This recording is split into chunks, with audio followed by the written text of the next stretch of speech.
Для Чулпан Мухаммадуллиной ее малыш – главный подарок на этот праздник. Дочку назвали Зилей. Это ее первое 8 марта. Как говорит мама, они чувствуют себя замечательно. Если сравнивать с первыми родами, то эти вторые роды у меня просто прошли замечательно, отлично. Это для меня большой подарок, подарок от Всевышнего.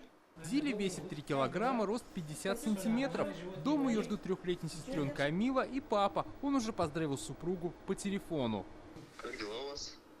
У нас все хорошо. Когда уже выписка? Надеюсь, скоро. Поздравляю вас с праздником, Спасибо. с Международным днем женщин. Дважды папа Фаниль Мухаммадуллин теперь дома будет как в настоящем цветнике. Жена и 2 дочки.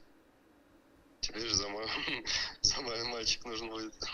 В роддоме клиники медицинского университета сегодня родился и мальчик. Пока мама отдыхает, за ребенком ухаживают медсестры. Тоже прошли нормальные роды, через естественный родовой пути. Родила мальчик 3 килограмма 400, 53 сантиметра на 8-9 бабушки Авгар. 8-9 это считается тоже отлично.